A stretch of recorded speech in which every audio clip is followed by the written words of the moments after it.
اور ابھی آپ کو گوجرا لیے چلتے ہیں جہاں پر پاکستان عوامی تحریک کے جنرل سیکرٹری خرم نواز گنڈا پر پریس کانفرنس کر رہے ہیں۔ ہمیشہ سے موقف رہا ہے کہ قانون کی بالادستی ہو، جو بھی آئین کہتا ہے اس آئین پہ عمل درآمد ہو۔ اگر اس تناظر میں آپ حالیہ الیکشن کو دیکھیں تو ڈاکٹر محمد طاہر القادری کے وہ الفاظ یاد آتے ہیں جو انہوں نے 2014 میں کہے تھے کہ اس نظام کے تحت جو الیکشن ہوں گے، جیتنے والے بھی رو رہے ہوں گے اور ہارنے والے بھی رو رہے ہوں گے۔ ہمارا تو یہ موقف ہے۔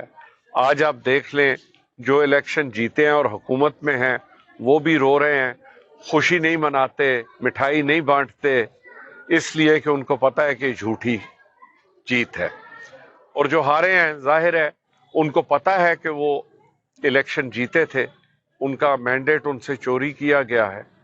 لیکن ہم جب کہتے تھے کہ اس نظام کے اندر 50 الیکشن بھی آپ کرا لیں وہ کامیاب نہیں ہوں گے، کیونکہ نظام کے اندر اتنی خرابیاں ہیں کہ جب تک اس نظام کو نئے سرے سے تعمیر نہ کیا جائے، اس کی پیریمیٹرز نہ سیٹ اپ کی جائیں، ایسے ہی الیکشن ہوتے رہیں گے۔ اگر آج اس الیکشن کو کالعدم بھی قرار دیا جاتا ہے اور نیا الیکشن ہوگا تو وہی الیکشن کمیشن ہے، وہی ریٹرننگ آفیسر ہیں، وہی آر اوز ہیں، وہی لوگ ہیں منتظمین، وہی پولیس ہے، وہی انتظامیہ ہے، تو آپ اس سے ایک نیا رزلٹ کیسے توقع رکھ سکتے ہیں؟ یہ آئین ہے۔ میں آپ سے سوال پوچھتا ہوں، آپ جو ماورائے آئین کی بات کر رہے ہیں، جو آج پاکستان میں ہو رہا ہے، کون سی چیز آئین کے مطابق ہو رہی ہے؟ کل جو 6 ججز نے لیٹر لکھا ہے چیف جسٹس آف پاکستان کو، یہ کوئی عام شہری نہیں ہے، یہ خود ہائی کورٹ کے ججز ہیں۔ انہوں نے لکھا ہے کہ ہم کو بلیک میل بھی کیا گیا، ہم کو ڈرایا بھی گیا، ہم کو دھمکایا بھی گیا، ہم اپنے فرائض منصبی ادا نہیں کر سکتے۔ اگر ہائی کورٹ کا جج ایک ملک میں مجبور ہے اس نظام میں جا کے، آپ کیا اچیو کریں گے؟ وہ تو نظام کا حصہ تھے، وہ تو ہائیسٹ پوزیشنز، کانسٹیٹیوشنل پوزیشنز پہ پہنچ گئے تھے۔ بات یہ ہے، انقلاب انفارچونیٹلی ایک لفظ بن گیا ہے جو خون کے ساتھ اس کو سینونیمس بنا دیا گیا ہے۔ انقلاب نظام کی تبدیلی بہت سارے ملکوں میں آئی ہے ایک انسانی جان کے ضیاع کے بغیر۔ اس کی مثال فلیپینز ہے، جہاں یلو ریولوشن آیا۔ ہم نے انقلاب کو صرف خونی انقلاب سمجھتے ہیں۔ انقلاب ہے نظام کی تشکیل نو، اس نظام کی یہ تشکیل نو جس طریقے سے اس دفعہ ہوا کہ ایک گھر کے 5 لوگ ہیں، ان کو بجائے اس کے کہ ایک پولنگ سٹیشن پر ہوں، ایک کو کس پولنگ سٹیشن پہ پھینکا ہے، ایک کو کس پولنگ سٹیشن پہ پھینکا ہے۔ یہ نظام ہے جو نظام کو بدلنے کی ضرورت ہے۔ ایک گھر میں اگر ایک سواری ہے، وہ 4 مختلف پولنگ سٹیشنوں پہ کیسے جائیں گے؟ خواتین کو کسی پولنگ سٹیشن پہ بھیج دیا، مردوں کو کسی پولنگ سٹیشن پہ بھیج دیا۔ جو ان کے گھر کے ساتھ جڑے ہوئے پولنگ سٹیشن ہے اس سے ہٹا کے ان کو 20 اور 15 کلومیٹر دور بھیج دیا گیا۔ ہم جب نظام کی بات کرتے ہیں، صرف نظام وزیر اعظم کا نام نہیں ہے، نظام اس پورے جو پنجاب پولیس کر رہی ہے۔ ہم تو 2014 میں جب کہتے تھے تو لوگوں نے ہماری باتیں نہیں سنی۔ آج جب سب کے ساتھ ہو رہا ہے، ارباب اختیار جو تھے، کل کے جو وفاقی وزیر تھے، آج جب وہ دھکے کھا رہے ہیں، عدالتوں میں 200 پرچے ہوئے ہیں، آج ان کو بھی سمجھ آتی ہے اور وہ ہمارے پاس آتے ہیں اور کہتے ہیں آپ لوگ صحیح کہتے تھے کہ یہ نظام کے اندر رہ کر کوئی تبدیلی کر ہی نہیں سکتے، کیونکہ اس نظام نے ہی یہ انسٹیٹیوشنز پیدا کی ہیں۔ اور جب تک اس نظام کے تحت قائم ہونے والے یہ انسٹیٹیوشن 45 سال بعد سپریم کورٹ کہتی ہے کہ جی بھٹو صاحب کا جو ٹرائل تھا وہ قاعدے کے مطابق نہیں تھا۔ اگر قاعدے کے مطابق نہیں تھا تو جن ججز نے وہ فیصلے کیے ان کی کیا سزا ہے؟ آپ نے ایک کاغذ کے ٹکڑے پہ لکھ دیا کہ وہ قاعدے کے مطابق نہیں تھا۔ اگر ایک جج، اسلام میں قذف کی سزا کیوں ہے؟ غلط الزام لگانے والا پولیس افسر، یہاں آپ 10 سال قید رہتے ہیں، 10 سال کے بعد جج کہتا ہے کہ جی اس کو بری کر دو۔ تو وہ جو 10 سال زندگی کے جیل میں گزرے انوسینٹ آدمی کے اس کا کون ذمہ دار ہے؟ تو نظام کی ہم جب بات کرتے ہیں اور اسلامی نظام کی بات کرتے ہیں تو اسلامی نظام کے اندر قذف بہت بڑی ایک ڈھال ہے سٹیزنز کے لیے کہ اگر پولیس نے ایک غلط پرچہ دائر کیا ہے اور وہ پروو نہیں کر سکتے، آپ دیکھ لیں ہمارے ورکرز کے خلاف جو پرچے 2014 میں دائر ہوئے، آج دوسری سیاسی جماعتوں کے خلاف جو پرچے دائر ہو رہے ہیں، ایک آدمی شہر میں ہی نہیں ہے، ایک آدمی ملک میں ہی نہیں ہے، اس کے خلاف پرچہ دائر ہو گیا۔ ایک آدمی دوسرے شہر میں بیٹھا ہوا ہے، اس کے خلاف پرچہ دائر ہو گیا۔ تو آخر وہ آدمی نے کل تک تو کچھ بھی نہیں کیا تھا اور آج اس کے اوپر 74 ایف آئی آرز ہو گئی۔ ایک ایف آئی آر رسال پور میں ہوئی ہے، ایک ایف آئی آر ملتان میں ہو گئی، ایک کوئٹے میں ہو گئی، اور مزہ کا خیز ایف آئی آر ہے۔ تو نظام کی جب ہم بات کرتے ہیں، ہم نظام حکومت خالی نہیں، نظام حکومت تو ایک حصہ ہے، پارلیمنٹ کیا کر رہا ہے؟ ایک ایک پارلیمنٹیرین پہ ہمارے کروڑوں روپے خرچ ہوتے ہیں، لا میکنگ تو وہ کر ہی نہیں رہا، اپنی مراعات کی بات کر رہے ہیں۔ کل پرسوں بھی سینٹ کے چیئرمین کا بل پاس ہوا ہے کہ اب وہ چارٹرڈ جہاز پہ بھی پھر سکتا ہے۔ جس ملک میں ایک ایک فرد لاکھوں روپے کا قرض دار ہے، وہاں چیئرمین سینٹ کو ایسی کون سی آگ لگی ہوئی ہے کہ اس کو ایک جگہ سے دوسری جگہ چارٹرڈ جہاز پہ جانا ہے؟ میں پھر بڑے ادب سے اور بڑے دکھ سے یہ بات کرتا ہوں کہ کچھ بھی نہیں ہوگا، پھر وہی پرانا مٹی پاؤ ایٹیچیوڈ ہوگا اور یہ انسیڈنٹ گزر جائے گا، خبروں کی زینت بنے گا، چند دن بحث مباحثے ہوں گے۔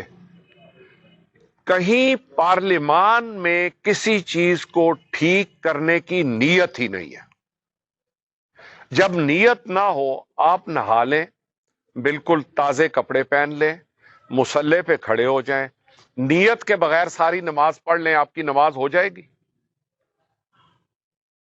صرف وہ چند الفاظ نیت کے اگر آپ نہیں کہیں گے، باقی ساری لوازمات پوری کر کے بھی آپ کی نماز نہیں ہوگی۔ اسی طرح جب پارلیمان بیٹھے، ہر بندہ قرآن پہ حلف اٹھا رہا ہے اور جھوٹے حلف اٹھا رہا ہے، اسمبلی میں کھڑے ہو کے قرآن پاک کو ہاتھ میں لے کر جھوٹ بول رہا ہے، اس معاشرے کا کیا ہوگا؟ تو آج ان جج صاحبان نے جو الزام لگائے ہیں، پہلا تو بڑے ادب سے یہ سوال ہے کہ اب تک یہ خاموش کیوں بیٹھے تھے جب وہ بلیک میل ہو رہے تھے؟ جب بلیک میل میں سب سے بڑا گناہ، انفارچونیٹلی ہم ایک دینی محفل سے اٹھے ہیں، اسلام میں نماز اگر میں نے نہ پڑھی اور کوتاہی کی تو شاید اللہ مجھے معاف کر دے، لیکن منصف کی کرسی پہ بیٹھ کے ایک انوسینٹ آدمی کو میں سزا دیتا ہوں، اس کا کوئی کفارہ نہیں ہو سکتا۔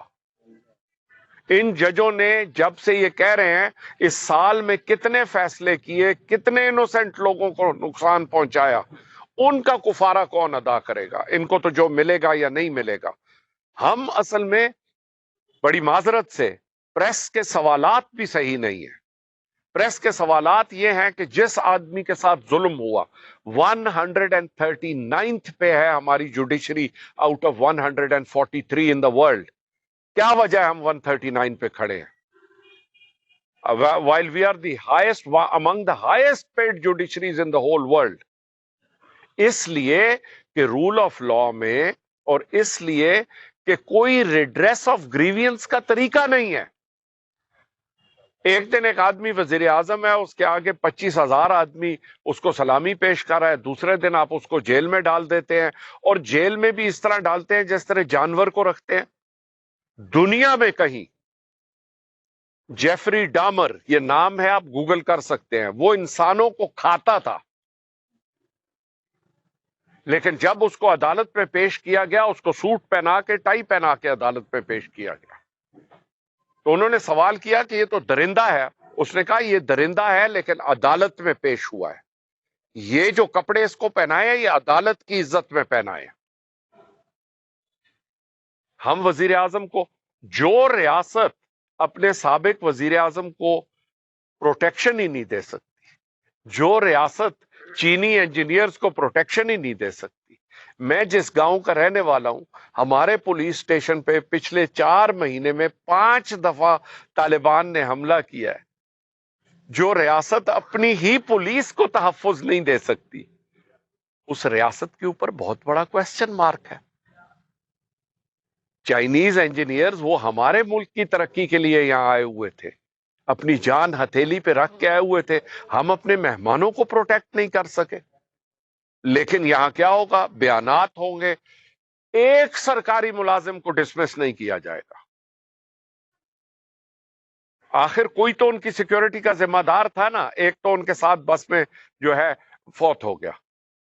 اپنے آپ کو فارغ نہیں کر دیتی جس طرح ہماری ریاست نے اپنے آپ کو فارغ کیا ہوا ہے۔ روز ویڈیوز چلتی ہیں پولیس کے تشدد کی، کبھی دیکھا ہے کسی پولیس والے کو سزا ہوئی ہو؟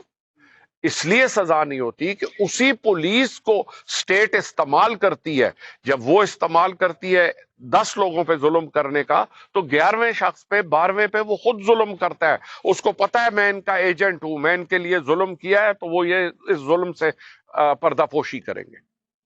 کل کی بھی ویڈیو آئی ہوئی ہے، بہیمانہ تشدد لوگوں کے ساتھ، اور پتا ہے ان کو کہ ویڈیو بن رہی ہے۔ یہ کسی مہذب ریاست، آخر ہندوستان بھی تو ہمارا ہمسایہ، افغانستان ہمارا ہمسایہ، ایران ہمارا ہمسایہ، چین ہمارا ہمسایہ، کسی ایک ملک کی ویڈیو ہے کہ پولیس والے اس طرح کی تشدد کرتے ہو؟ تو جب تک آپ نظام انصاف کا قائم نہیں کریں گے تو ہمیشہ ریاست اسی طرح ناکام رہے گی۔ میں گزارش کرتا ہوں، ہم نہ تو عسکری قوت ہیں، ہم ہمیشہ حق کے اور انصاف کے ساتھ ووٹ ڈالتے ہیں۔ جس نظام انصاف نے 2014 میں ماڈل ٹاؤن کے قتل ہونے والوں کو، جس کو پورے پاکستان نے دیکھا، میرا سوال ہے کیا وہ جج صاحبان اندھے تھے؟ آج 10 سال گزر گئے ہیں، کروڑوں روپے خرچ کرنے کے بعد بھی انصاف آپ کو نہیں ملا۔ اس ملک میں آپ کیا جد و جہد کریں گے انصاف کے لیے؟ ہم تو اپنے شہداء کے لیے کر رہے ہیں جد و جہد، لیکن سوال میرا الٹا آپ سے ہے کہ آپ کیا چاہتے ہیں؟ ہم آج جو یہ محفل یہاں سجی ہے، آپ بھی گوجرے کے رہائشی ہیں، اور ماشاءاللہ آپ لوگوں کی عمریں 40 کے لگ بھگ ہوں گی۔ کسی اور جماعت کو یہ توفیق ہوئی ہے کہ ایسی محفل سجا سکے؟ اگر ہوئی ہے تو آپ نام لے لیں جماعت کا۔ تو ضروری نہیں ہے کہ خدمت کا مطلب صرف بازار میں کھڑے ہو کر حکومت پہ پتھر مارنا ہے۔ خدمت ہمارے اس وقت پاکستان میں 500 سے 600 سکولز ہیں۔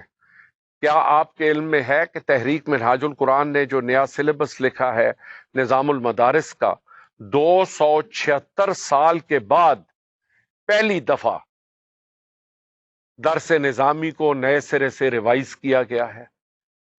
پاکستان کو بنے ہوئے 75 سال ہوئے، کسی اور کو توفیق کیوں نہیں ہوئی؟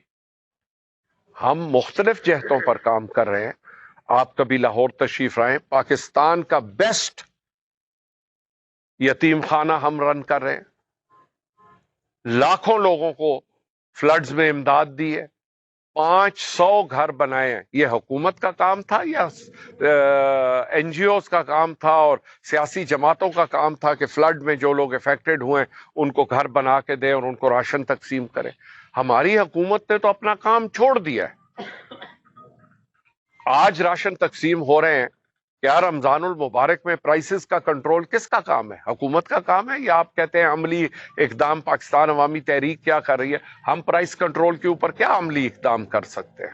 ہم تو یہی کر سکتے ہیں، اپنے ہمارے ورکرز دیتے ہیں اور ہم راشن تقسیم کر سکتے ہیں غریب غربا میں۔ الیکشن ووٹ کاؤنٹنگ کا جو پروسیجر ہے، میں بیوروکریٹ بھی رہا ہوں، خود الیکشن کمیشن کا قانون ہے کہ فارم 45 انہوں نے 24 آورز کے اندر اپنی ویب سائٹ پہ لگانے ہیں۔ تو جب الیکشن کمیشن خود اپنے قوانین کا پابند نہیں ہے، فارم 45 اور 47 آپس میں نہیں ملتے، تو ہمارا موقف تو اسی دن واضح تھا کہ یہ الیکشن میں دھاندلی ہوئی ہے، یہ الیکشن شفاف نہیں ہے۔